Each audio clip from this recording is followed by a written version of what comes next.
Karibu tena Kenya Ringtone. Asante. Safari yako unaweza tuambia ilikuwaje, flight nini kutoka SA? Safari unajua nimepita nchi mbili, so safari ilikuwa sawa. Nitoka SA nikaenda kwingine alafu nikaconnect. So safari ilikuwa sawa tu. Na matibabu yamefikia wapi sasa vile ulienda? Nini na nini ilifanyika? Nimefanya a lot of tests. Actually, kusema kweli, the advice of my doctors was that I should not come back.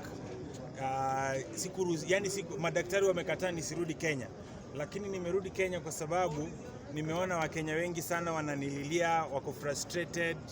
So nimerudi tu kwa sababu ya upendo ya Wakenya. Asante, ubarikiwe.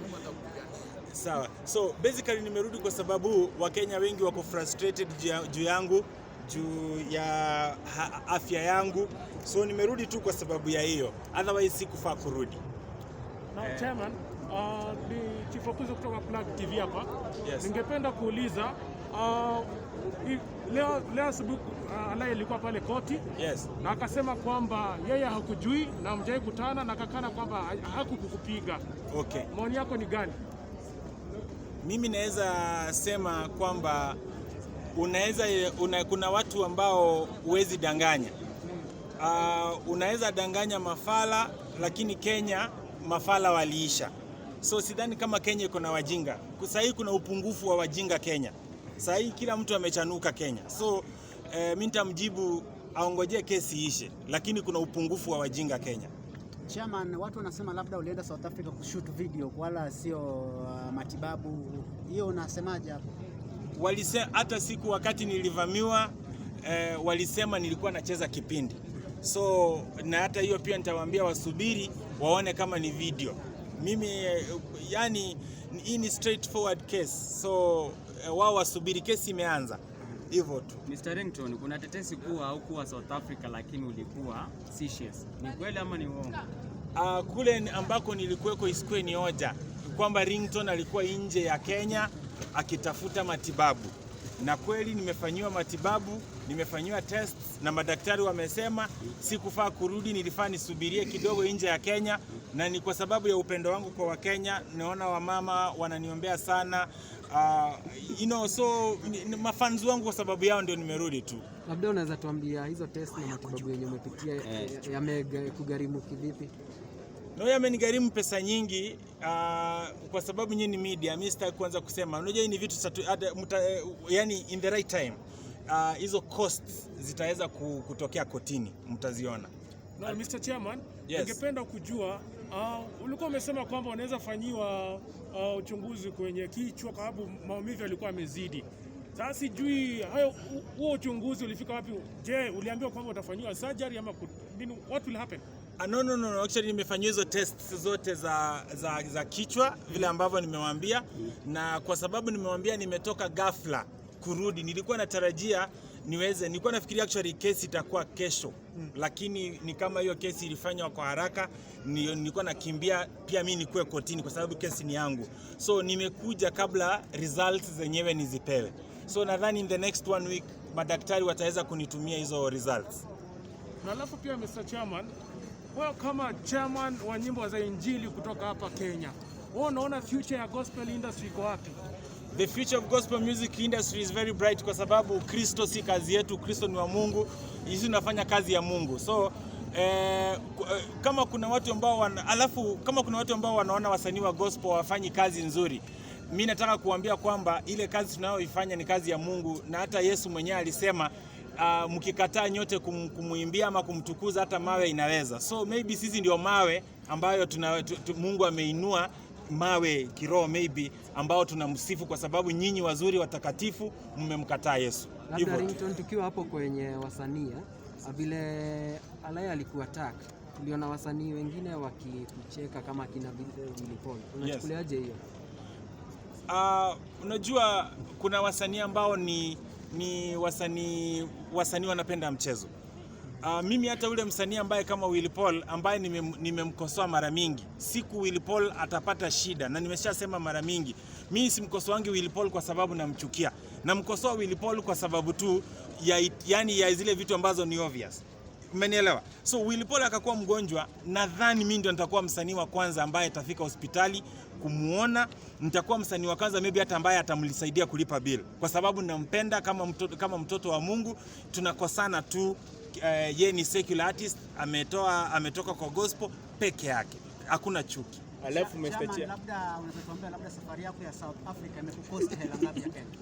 Imenikosa hela nyingi sana, lakini singetaka kwanza kudeviate ionekane ni kama najigamba, but unajua msanii mkubwa kama mimi nasafiri vizuri, naishi 5-star hotel, maisha ni gali, but hiyo ndio standard yangu na Mungu ameniweka hapo, si kupenda kwangu, ni kupendelewa tu na Mungu yani. Na hiyo gharama yote labda kesi kiendelea, Alai mwenyewe atalipa ama Mwenyezi Mungu atalipa?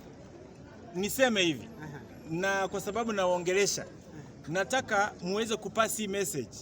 Siku yoyote mtu atakukosea, usiaibeba ngumi, usiaibeba rungu, ubebe chochote kumvamia, kwa sababu ni gharama kubwa sana kuweza kudhuru mwenzako. Na mimi nimekubali, Mungu ameamua kunitumia yani kupitia Alai nikuwe funzo kwa vijana wote Kenya, kwamba hauwezi piga mtu. Kenya iko na sheria. Nawaomba mjue kwamba hii ni movie ambayo imeanza, ambayo Alai mwisho yatalia kupitia sheria. Najua yeye aliona amenifinya, lakini najua sheria ya Kenya itamfinya. Tutaifuata sheria, kila kona, kila dot, kila full stop, kila question mark ya sheria tutafuata. Alafu Mr. Chairman, kuna swali ambalo Wakenya wamekuwa wakiuliza kwamba kabla ya kitendo hiki kufanyika ama story mzima kuanza, je, ulikuwa na ugomvi wowote na Alai? Mimi Alai sijai gombana na yeye. Alai tu mimi nimemjua kwa kumuona kwa mitandao akinitusi. Unajua naweza sema tu mimi sina shida, na sitaki kuongelea mambo mengi kwa sababu koti imetupatia onyo tusiongelee kesi yenyewe. Ile sikuwahi gombana na yeye. Labda nikutoe tu kwa kesi ya koti.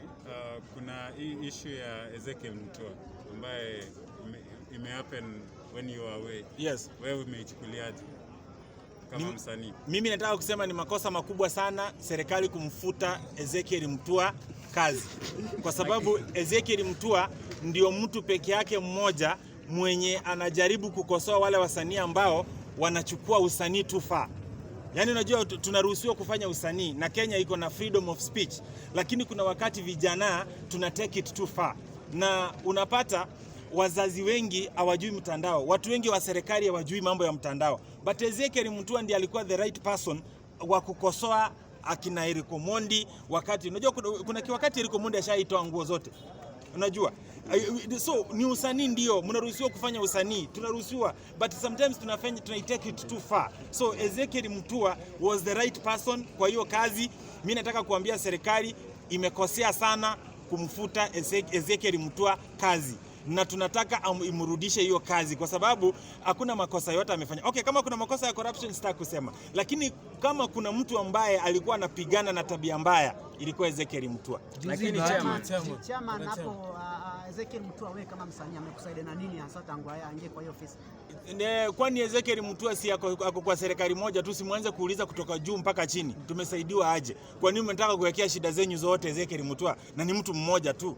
Ezekiel Mutua amekuwa kama kwa serikali, yani unajua serikali ni kubwa, lakini ukiangalia serikali ya Kenya ni wapi kumekuwa, ni ofisi gani ambayo imekuwa ikipigana na tabia mbaya Kenya? Ni ofisi ya Ezekiel Mutua peke yake.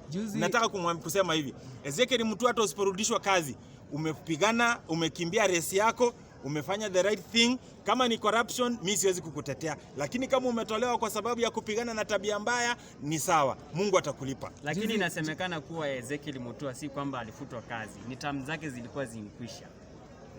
Basi hii serikali ya Kenya tunaomba Rais Uhuru Kenyatta ajue kwamba Ezekiel Mutua anapigana na tabia mbaya on his behalf. So wamrudishe kazi. Juzi chairman Bahati tulifanya naye interview. Yes. Akasema Ezekiel alimfail siku ya event yake. Yes. Kwa hiyo yeye alikuwa anahisi ni vizuri bila aliondolewa pale. Yes. Sababu yeye ni mzee na walete kijana hapo. Wewe unachukuliaje Kenya Bahati alisema? Bahati ni msanii wa nyimbo.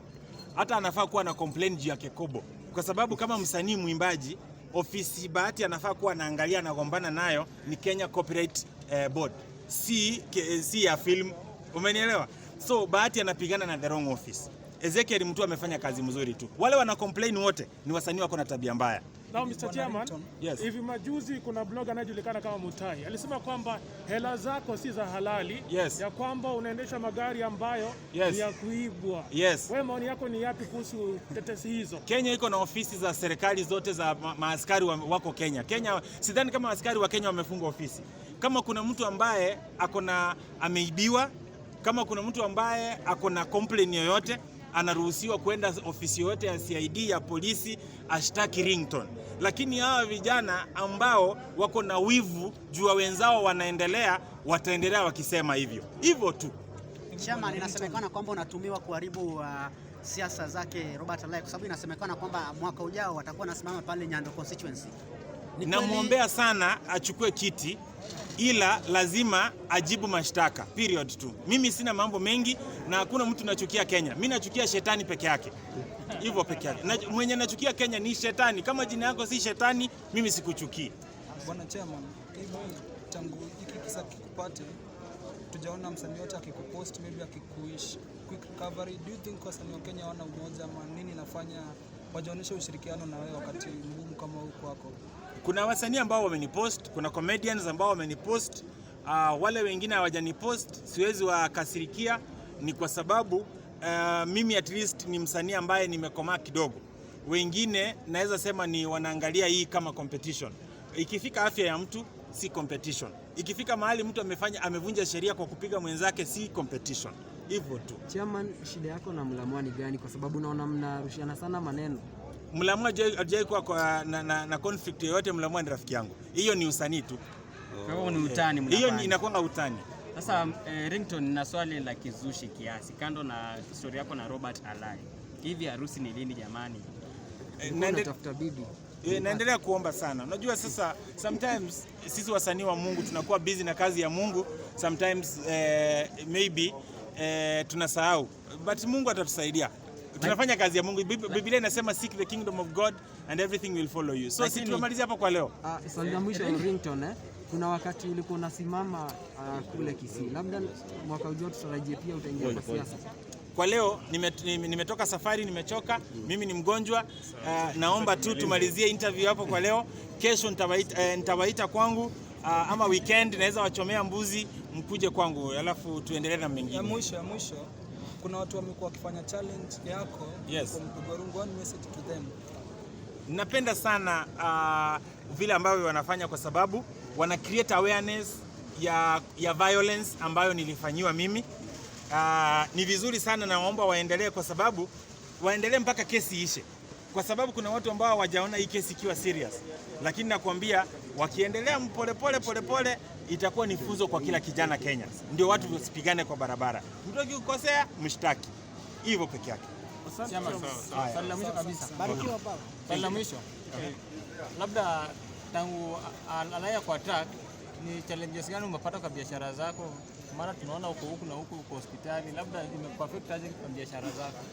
Tangu Alai avunje gari langu number 1, mimi na haya gari na haya driver, yani nimepata cost mingi za hasara nini, kuna mashows ya perform, so ni mambo mengi, lakini haijafika wakati wa kuweza kufanya kukadiria, lakini itafika wakati wake.